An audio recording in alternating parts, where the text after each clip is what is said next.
चार छे कंजरियां जगे दे सामने आ ही गई ने ते फिर सौ रब दी। अस्सलाम वालेकुम, मैं तारक सानी ते तुसी देख रहे हो मेरा यूट्यूब चैनल रैबर इंटरटेनमेंट प्लस। सुल्तान राही दा एक मास्टरपीस लैके तुहाडी खिदमत विच हाज़र हो रहे हैं। बड़ी ही ज़बरदस्त और बड़ी ही शानदार फिल्म है। अपने दौर की सुपर दुपर हिट फिल्म सी, बड़ा शानदार म्यूजिक सी और बड़ी ही शानदार कहानी सी। और उस फिल्म का नाम है वैशी गुजर। और क्या कमाल दी एक्टिंग इस फिल्म के अंदर सुल्तान राही ने की थी और बाकी अदाकारा ने की थी। और मैं तुहानू इस फिल्म के बारे मुकम्मल मालूमात देंगा कि यह फिल्म किहड़े सन विच रिलीज़ हुई और किहड़े अदाकारा ने केड़ा केड़ा काम किया और किहड़े अदाकारा ने बहुत अच्छा काम किया और किहड़े अदाकारा ने इस फिल्म के अंदर घट काम किया है। इस फिल्म के अदाकार सुल्तान राही नहीं आए नहीं तो वजन तुहाडा लहू कट के पूरा। सुल्तान राही ने इस फिल्म के अंदर टाइटल रोल वैशी गुजर का रोल अदा किया है। उसका नाम मोहम्मद शरीफ उर्फ जग्गा होंदा है और बड़ी शानदार एक्टिंग का मुजाहरा किया सुल्तान राही ने और बड़ी बेहतरीन कहानी है इस फिल्म की। आसिया ते मेरे ते झूठा केस पान लगा है ते फिर तेरे मुंह नू अपने चंड आसिया ने इस फिल्म के अंदर बाली का किरदार अदा किया है। उसका नाम बाली जट्टी होंदा है और वो भी एक दुध बेचण वाली होंदी है। और तुहानू पता है कि ऐसिया फिल्मां के अंदर हीरोइना का काम जिहड़ा होंदा है और बहुत ही घट होंदा है। कातल नु रब वल तुरन लगा है। बड़ा कलमा शरीफ काम ते तू मुसलमाना वाला नहीं सी कीता। इकबाल हसन इकबाल हसन ने इस फिल्म के अंदर शेरा का किरदार अदा किया है। और शेरा जिहड़ा होंदा है वो सुल्तान राही यानी कि जग्गा और शेरा आपस में बहुत गहरे दोस्त होंदे हैं। और सुल्तान राही और इकबाल हसन की यह बड़ी शानदार फिल्म है। और इकबाल हसन ने इस फिल्म के अंदर बहुत घट काम है इकबाल हसन का। फिल्म के शुरू च ही इकबाल हसन कतल हो जाता है। नजमा मेरा वीर कत्ल हो गया। नजमा ने इस फिल्म के अंदर इकबाल हसन की भैन का किरदार अदा किया और नजमा का भी काम जिहड़ा ना बहुत घट है। उसका नाम जिहड़ा वो नजमा होंदा वे।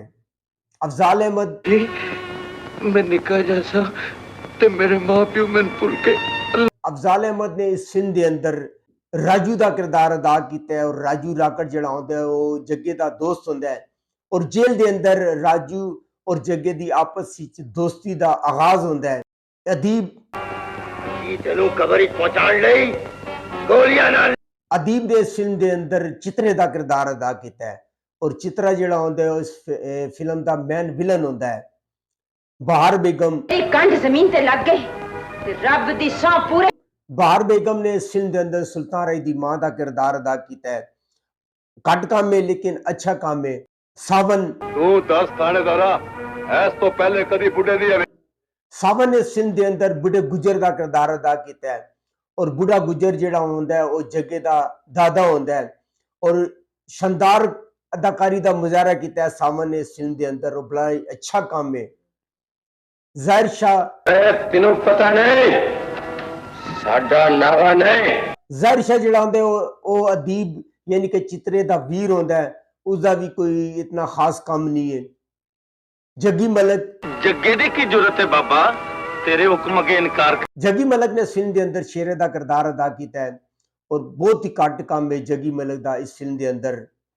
चिंगेजी बड़े कानून दे फर्ज जग्गे चिंगेजी ने इस फिल्म के अंदर एक जेलर का किरदार अदा किया है। लाडला तो की रहमत अकलमंद के लिए इशारा ही काफी है। लाडले ने इस फिल्म के अंदर तोकीर हुसैन का किरदार अदा किया है। और तोकीर हुसैन जिहड़ा होंदा है वो जग्गे का शागिर्द होंदा है। और पंजाबी फिल्म के अंदर उर्दू जुबान का तड़का लगाया लाडले तोकीर अहमद ने और उर्दू जुबान बोल के बड़ा ही अच्छा उसने माहौल किया है। तमन्ना अब पता चला बच्चों को। तमन्ना ने इस फिल्म के अंदर नजमा का किरदार अदा किया। और नजमा जिहड़ी होंदी है तोकीर हुसैन लाडले की मां होंदी है और वो लैके आंदी है अपने पुत्र नूं और जग्गे की शागिर्दी दे विच ओनू देंदी है। तानी मेरा शेरू पुत्र आ गया।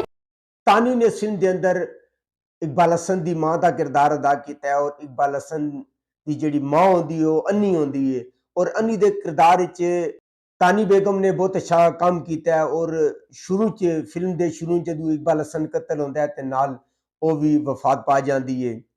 खयाम खयाम ने इस फिल्म के अंदर चितरे का जिहड़ा दोस्त होंदा है और जेल के अंदर उसकी दोस्ती होंदी है उसका किरदार अदा किया है। मुनव्वर सईद ਅਸੀਂ ਰੱਬ ਦੀ ਪਾਕ किताब अपने नाल लेके आया। मुनव्वर सईद ने इस फिल्म के अंदर भी अदीब यानी कि चितरे के दोस्त का किरदार अदा किया। इल्ताफ खान उस वेले भी 4 ही बच्चे सन जगया ते हुण इल्ताफ खान ने इस फिल्म के अंदर मैन विलन जी पार्टी अदीब ਉਹਦੇ ਵੀਰ ਦਾ किरदार अदा किया यानी कि ਇਹ 4 ਭਰਾ ਹੁੰਦੇ ਨੇ अदीब ਜ਼ਹਿਰ शाह जग्गी मलक ते इल्ताफ खान। शकील मैं तेनू इस नवे जुर्म दी इबरतनाक सजा देंगा। शकील ने इस फिल्म के अंदर असबे मामूली जेलर का किरदार अदा किया है जिस तरह तुसीं देखिया होगा कि जदों किसी बंदे उत्ते एक करैक्टर की छाप लाई जाती है तो फिर सारे जिहड़ा उन्होंने इस किस्म के करैक्टर देंदे ने। इकबाल दुरानी इकबाल दुरानी ने इस फिल्म के अंदर DSP का किरदार अदा किया है और उसका भी कोई खास काम नहीं है, बहुत घट काम है। इस फिल्म के हिदायतकार यूनस मलिक ਇਹਦੇ ਉੱਤੇ ਸਰਮਾਇਆ ਪੈਸਾ ਲਗਾਏ ਚੌਧਰੀ ਮਿਰਾਜ ਦੀਨ ਨੇ। इस फिल्म के म्यूजिक डायरेक्टर सन टाफू और इनू लिखा है मोहम्मद कमाल पाशा ने। ਇਹਦਾ ਜਿਹੜਾ कैमरा वर्क सी वो किया है मसूद भट्ट ने और इस फिल्म की गुलकारा नूरजहान जैसा कि मैं तुहानू पहले दस्या कि बड़े शानदार गाने ने।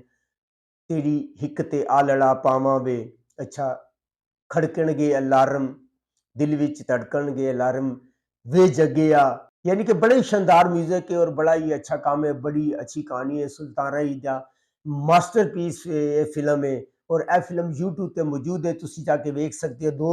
दो चैनलों ते तकरीबन यह फिल्म अपलोड है। तुसी जदों वैशी गुजर लिखोगे तो यह फिल्म दोनों चैनलों ते अपलोड ही सामने आ जाएगी तुहाडी। तुसी इस फिल्म नूं वेखो, बड़ा ही जबरदस्त और सुल्तान राही दे चाहण वाले जिहड़े उन्हां वास्ते बड़ा ही जबरदस्त तोहफा वे। सुल्तान राही ने तो तुहानू पता है वाकई अच्छा काम किया है। उस तो इलावा सावन का बड़ा अच्छा काम है। सावन ने रूटीन की तरह जिस तरह उसका एक ना होंदा सी उसके मुताबिक उसने काम किया है। बहरहाल शानदार कहानी, अच्छे गाने की वजह तो यह फिल्म तुहानू बोर नहीं होने देगी। तुसी जाके वेखो। अगर तुहानू मेरी मालूमात अच्छी लगे मेरे चैनल नू लाइक करो, सबसक्राइब करो ते शेयर करो ते नैक्सट ये जी चंगी वीडियो वास्ते रब राखा।